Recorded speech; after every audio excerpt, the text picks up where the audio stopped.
ओम नमो भगवते वासुदेवाय नमः। जय श्री कृष्ण।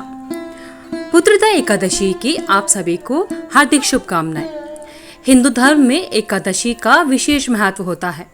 भगवान विष्णु को समर्पित इस दिन विधिवत पूजा करने के साथ साथ व्रत रखने से सुख समृद्धि तथा धन संपदा के साथ साथ संतान सुख की प्राप्ति होती है। इस दिन मनचाही इच्छा पूरी होती है। ऐसे ही श्रावण मास के शुक्ल पक्ष की एकादशी को पुत्रदा एकादशी कहा जाता है। ये एकादशी काफी शुभ मानी जाती है। इस दिन संतान की प्राप्ति, खुशहाली और तरक्की के लिए व्रत रखा जाता है। सावन माह में भगवान भोले शंकर के साथ साथ माता पार्वती की भी पूजा आराधना की जाती है। साथ ही त्रिदेव यानी ब्रह्मा जी और विष्णु जी का भी पूजन किया जाता है। इस बार सावन माह की पुत्रदा एकादशी का व्रत आज यानी 16 अगस्त को किया जा रहा है। इस दिन भगवान विष्णु की विधिवत पूजा करने के साथ साथ अंत में इस व्रत की कथा को पढ़ना एवं सुनना आवश्यक होता है। इससे आपकी पूजा पूर्ण होती है। कहा जाता है कि व्रत कथा के बिना कोई भी व्रत पूर्ण नहीं होता। तो आइए भक्तजनों, सुनते हैं पुत्रदा एकादशी की संपूर्ण व्रत कथा। एक बार राजा युधिष्ठिर ने भगवान श्री कृष्ण से सावन शुक्ल एकादशी व्रत की महिमा के बारे में बताने का निवेदन किया। इस पर भगवान कृष्ण ने कहा कि इसे सावन पुत्रदा एकादशी के नाम से जाना जाता है। लोग इस व्रत की कथा को सुनते हैं, उनको वाजपेयी यज्ञ के समान पुण्य फल की प्राप्ति होती है। अब आप श्रावण माह के शुक्ल पक्ष की एकादशी की कथा सुनाने की कृपा कीजिए। इसके बाद श्री कृष्ण ने कहा, द्वापर युग के आरंभ में महिष्मती नाम की एक नगरी थी। इन नगरी में महिजीत नाम का एक राजा राज्य किया करता था, जो बड़ा ही शांति एवं धर्म प्रिय था। लेकिन उसका कोई संतान नहीं थी, जिसके कारण वह काफी परेशान रहा करता था। अपनी वृद्धावस्था आते देख राजा ने प्रजा के प्रतिनिधियों को बुलाया और उनसे कहा कि हे प्रजाजनों, मेरे खजाने में किसी भी प्रकार का अन्याय या पाप के द्वारा एकत्र किया हुआ धन तो नहीं है। ना ही मैंने कभी देवी देवताओं और ब्राह्मणों का धन छीना है। किसी दूसरे की धरोहर भी मैंने नहीं ली। मैंने हमेशा प्रजा को अपने पुत्र के समान माना है और उनका पालन कर रहा हूँ। मैं अपराधियों को पुत्र तथा बांधवों की तरह दंड देता हूँ। कभी किसी से घृणा नहीं की। सबको सम्मान करता हूँ, सबको समान मानता हूँ, सज्जनों की सदा पूजा करता हूँ। इस प्रकार धर्मयुक्त राज्य करते हुए भी मेरे पुत्र नहीं है, सो मैं अत्यंत दुख पा रहा हूँ। इसका क्या कारण है? राजा महिजीत की इस बात को विचारने के लिए मंत्री तथा प्रजा के प्रतिनिधि वन में गए। वहाँ बड़े बड़े ऋषियों के दर्शन किए। राजा की उत्तम कामना की पूर्ति के लिए किसी श्रेष्ठ तपस्वी मुनि को देखते फिरते रहे। एक आश्रम में उन्होंने एक अत्यंत वृद्ध धर्म के ज्ञाता बड़े तपस्वी, परमात्मा में मन लगाए हुए, निराहार, जितेंद्रिय, जितात्मा, जीत क्रोध, सनातन धर्म के गूढ़ तत्वों को जान लेने वाले, समस्त शास्त्रों के ज्ञाता महात्मा लोमश मुनि को देखा, जिनका कल्प के व्यतीत होने पर एक रोम गिरता था। सबने जाकर ऋषि को प्रणाम किया। उन लोगों को देखकर मुनि ने पूछा कि आप लोग किस कारण से यहाँ पर आए हैं। मैं निसंदेह आप लोगों का हित करूंगा। मेरा जन्म केवल दूसरों के उपकार के लिए हुआ है, इसमें संदेह नहीं करना चाहिए। लोमश ऋषि के ऐसे वचन सुनकर सब लोग बोले, हे महर्षि, आप हमारी बात जानने में ब्रह्मा से भी अधिक समर्थ हैं। अतः आप हमारे इस संदेह को दूर कीजिए। महिष्मतीपुरी का धर्मात्मा राजा महिजीत प्रजा का पुत्र के समान पालन पोषण करता है। फिर भी वह पुत्रहीन होने के कारण बहुत दुखी रहता है।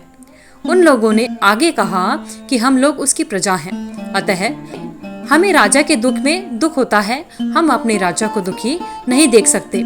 आपके दर्शन से हमें पूर्ण विश्वास है कि हमारा यह संकट अवश्य दूर हो जाएगा, क्योंकि महान पुरुषों के इस दर्शन मात्र से अनेक कष्ट दूर हो जाते हैं। अब आप कृपा करके राजा के पुत्र होने का उपाय बताइए।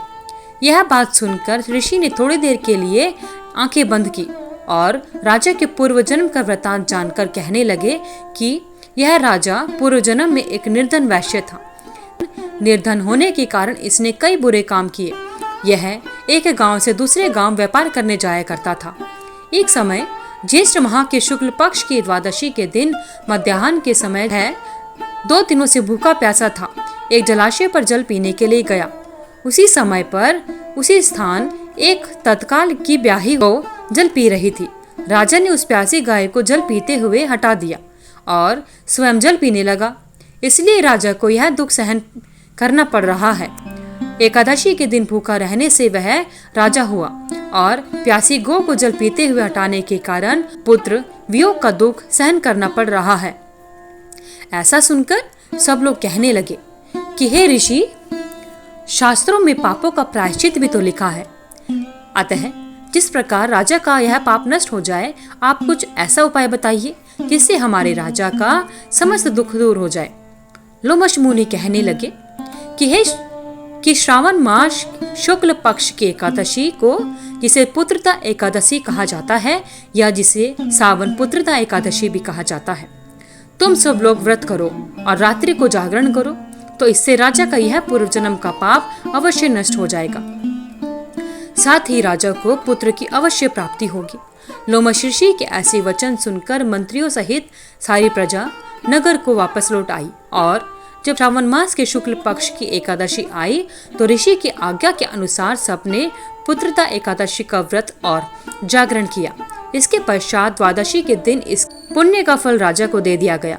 उस पुण्य के प्रभाव से रानी ने गर्भ धारण किया और प्रसव काल समाप्त होने पर उसके एक बड़ा तेजस्वी पुत्र उत्पन्न हुआ। इसलिए हे राजन, इस श्रावण मास के शुक्ल पक्ष की एकादशी का नाम पुत्रदा एकादशी पड़ा। अतः संतान सुख की इच्छा हासिल करने वाले इस व्रत को अवश्य करें। इसके महात्म्य को सुनने से मनुष्य सब पापों से मुक्त हो जाता है और इस लोक में सुख भोग कर परलोक में स्वर्ग को प्राप्त होता है और भगवान विष्णु और भगवान भोलेनाथ की कृपा हमेशा उस पर बनी रहती है और वह धन धान्य से परिपूर्ण होकर पुत्र पौत्र से युक्त होकर अंत में वैकुंठ धाम को जाता है। हे भगवान विष्णु, हे भगवान भोलेनाथ, जिस प्रकार आपने अपने भक्तों पर कृपा बनाई, उसी प्रकार इस व्रत को करने वाले और व्रत कथा को सुनने वाले सभी पर अपनी कृपा बनाए रखना। धन्यवाद। अगर आपको वीडियो अच्छी लगी तो वीडियो को लाइक करें, शेयर करें, चैनल को सब्सक्राइब करके बेल आइकन को जरूर प्रेस करें। सावन के पवित्र महीने में जब भगवान विष्णु चतुर्मास की निद्रा में होते हैं तो यह एकादशी पड़ती है। इसको पुत्रदायी एकादशी माना गया है। इस दिन विधि विधान से भगवान विष्णु की पूजा करने का खास महत्व होता है। भगवान विष्णु की कृपा से सभी भक्तों की मनोकामनाएं पूरी हो जाती हैं। पुत्रदा एकादशी के दिन भगवान श्री हरि विष्णु की किस प्रकार पूजा आराधना करनी चाहिए? पुत्रदा एकादशी के दिन सुबह जल्दी उठकर स्नान कर लेने के बाद में साफ स्वच्छ वस्त्र धारण करनी चाहिए। घर के मंदिर को गंगा जल से छिड़ककर पवित्र करना चाहिए। इसके बाद भगवान विष्णु की प्रतिमा को लकड़ी की चौकी पर पीला वस्त्र बिछाकर स्थापित करना चाहिए। साथ ही भगवान विष्णु और माँ लक्ष्मी की प्रतिमा को गंगा जल से अभिषेक कराना चाहिए और पुष्प के साथ तुलसी दल अर्पित करना चाहिए। साथ ही व्रत का संकल्प लेना चाहिए। यदि आप व्रत नहीं करते हैं तो भी पूजा करके आहार ग्रहण कर सकते हैं। पूजा के बाद आरती करनी चाहिए और भगवान विष्णु को पंचामृत का भोग लगाना चाहिए। भगवान विष्णु के भोग में तुलसी का पत्ता अवश्य शामिल करना चाहिए, क्योंकि कहा जाता है कि भगवान श्री हरि विष्णु दल के बिना कोई भी भोग ग्रहण नहीं करते। साथ ही एकादशी के दिन रात्रि के समय जागरण करना चाहिए और भागवत गीता का अवश्य पठन एवं श्रवण करना चाहिए। साथ ही पूजा करने के बाद में व्रत कथा को सुनना एवं पढ़ना आवश्यक और शुभ माना जाता है। एकादशी के व्रत को समाप्त करने को पारण कहा जाता है। एकादशी व्रत का पारण हमेशा अगले दिन किया जाता है। एकादशी व्रत का पारण द्वादशी तिथि समाप्त होने से पहले करना जरूरी होता है। अगर द्वादशी तिथि सूर्योदय से पहले समाप्त हो गई हो तो एकादशी व्रत का पारण सूर्योदय के बाद करना चाहिए। इस बात का विशेष ध्यान रखा जाता है कि द्वादशी तिथि के अंदर पारण न करना पाप के समान होता है। एकादशी का पारण समय प्रातःकाल होता है। व्रत करने वाले साधकों को दोपहर के समय व्रत तोड़ने से बचना चाहिए। अगर किसी कारण से कोई प्रातःकाल व्रत का पारण नहीं कर पाता तो उसे मध्यकाल यानी दोपहर के बाद अपने व्रत का पारण करना चाहिए। आइए एकादशी के दिन व्रत का पारण किस चीज से किया जाता है या कैसे किया जाता है? एकादशी व्रत का पारण किसी भी मीठी चीज से कर सकते हैं। इसके लिए भगवान श्री हरि विष्णु को भोग में मिठाई फल लगा सकते हैं। पारण के भोजन सेब की सब्जी को खाना भी विशेष माना जाता है। पारण के दौरान सूखे मेवे जैसे बादाम, पिस्ता, अखरोट और किशमिश खा सकते हैं। दूध से बनी मिठाइयाँ या चीजें एकादशी व्रत खाई जा सकती हैं। और कहा जाता है कि व्रत के पारण के दिन अगर आप तुलसी दल को अपने भोजन में शामिल करते हैं तो वह अति उत्तम होता है।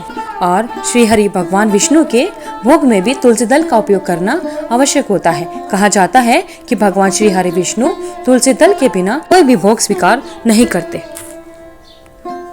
अगर आपको इस वीडियो में दी हुई जानकारी अच्छी लगी तो वीडियो को लाइक करें, शेयर करें, चैनल को सब्सक्राइब करके बेल आइकन को जरूर प्रेस करें ताकि आगे आने वाली वीडियोस की सभी नोटिफिकेशन आप तक समय से पहुंचती रहे।